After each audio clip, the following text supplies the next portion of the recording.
सिद्ध कीजिए कि रूट 7 एक अपरिमेय संख्या है। चलिए बहुत ही आसानी से इसे सॉल्व कर सकते हैं। हम क्या करते हैं, सबसे पहले मान लेते हैं कि ये एक परिमेय संख्या है, तो लिखेंगे माना रूट 7 एक परिमेय संख्या है। क्या है? एक परिमेय संख्या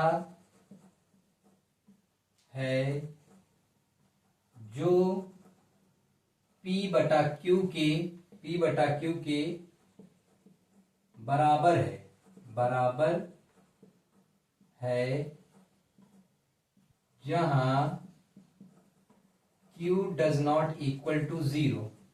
ठीक है, जहां Q does not equal to 0। क्या करेंगे, हमने माना कि रूट 7 एक परिमेय संख्या जो P बटा Q के बराबर है, तो लिख देंगे रूट 7 बराबर P बटा Q। अब हम क्या करते हैं, रूट हटाने के लिए दोनों पक्षों का वर्ग करते हैं, तो यहां पे लिख देते हैं दोनों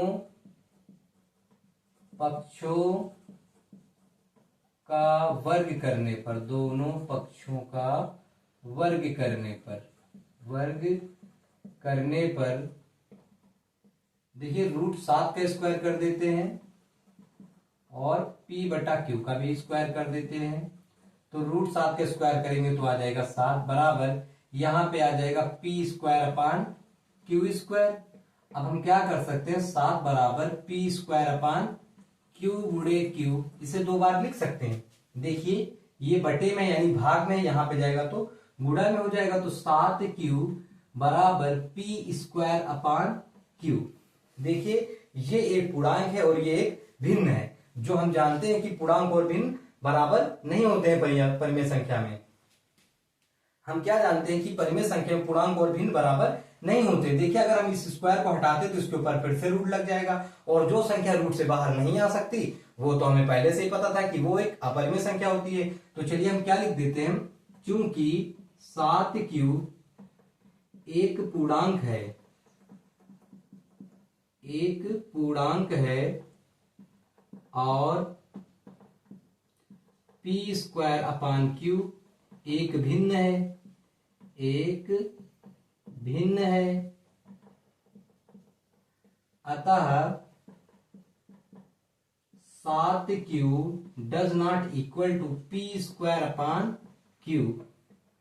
अतः हमें विरोधाभास हो गया। देखिए हमने माना था ये परिमेय संख्या, निकल के आ गया फिर से अपरिमेय संख्या, तो हमें विरोधाभास हो गया ना, हमारी मानी गई अवधारणा गलत हो गई। तो हम लिखेंगे अतः हमें विरोधाभास हुआ है,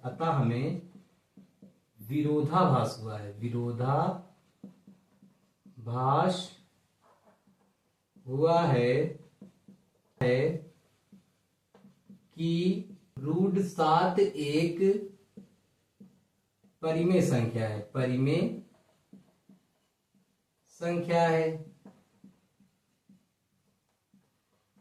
अतः हम कह सकते हैं, अतः रूट 7 एक अपरिमेय संख्या है।